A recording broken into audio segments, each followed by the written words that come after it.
So our gospel reading tonight comes from John chapter 13. The first part of this reading is about Jesus washing the feet of his disciples.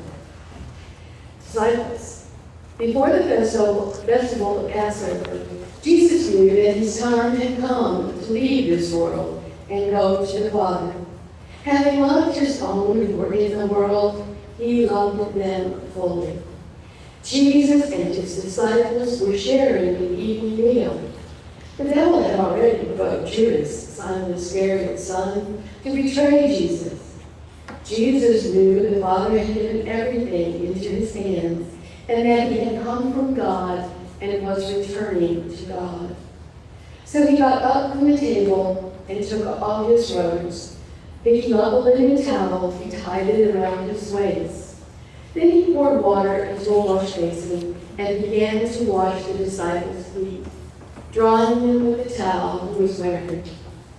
When he came to Simon Peter, Peter said to him, "Lord, are you going to wash my feet?" And Jesus replied, "You don't understand what I'm doing now, but you will understand later." "No," Peter said, "you will never wash my feet."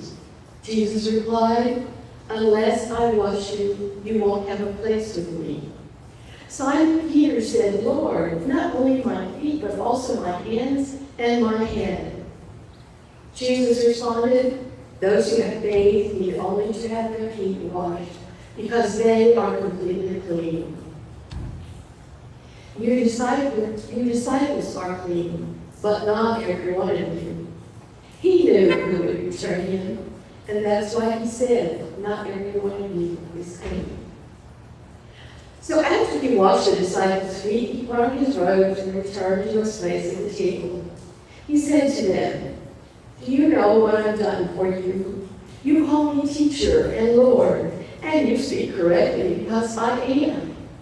If I, your Lord and teacher, have washed your feet, you too must wash each other's feet. I have given you an example. Just as I have done, you also must do. I assure you, servants aren't greater than their master, nor are those who are sent greater than the one who sent them. Since you know these things, you will be happy if you do them." So 6 weeks ago almost now was Ash Wednesday.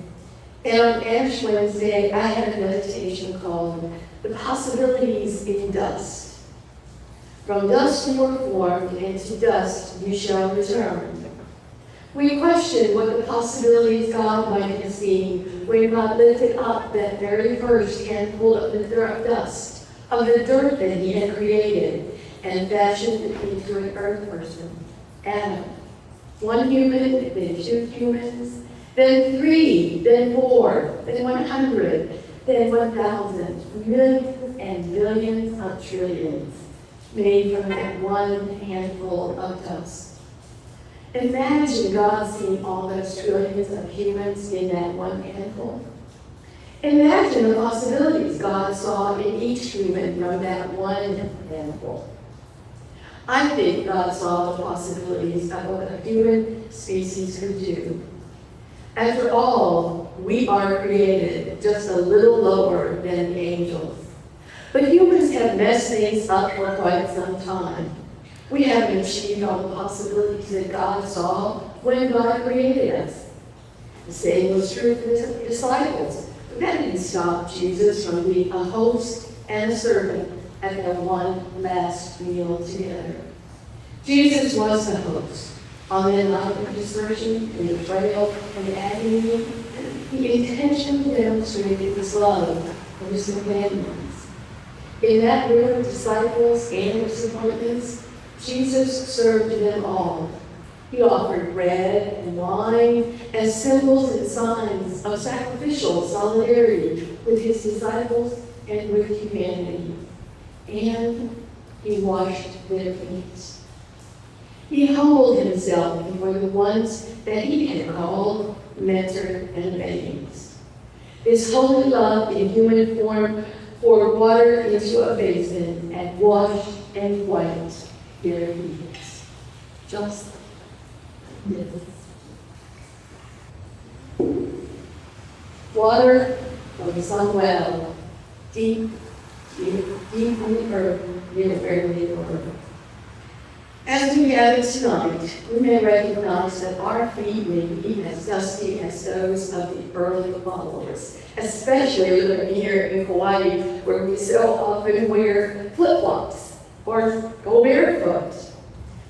So tonight I want us to consider our own dustiness, the residue of the world and our participation in it, and what that residue leaves on us. While God saw the possibilities in a handful of dust, often we fail and will continue to fail in our endeavors to live up to those possibilities. Perhaps today it may have been a challenging conversation or a lingering concern you might have for a loved one. It might be weariness or pain or anger or disbelief at the state of the world and even our own country. It may be a burden from our past that lives in our present. Whatever it is, on that piece of paper you were given, take a few minutes and write it down. Nobody else will see it, so you write it whatever you wish.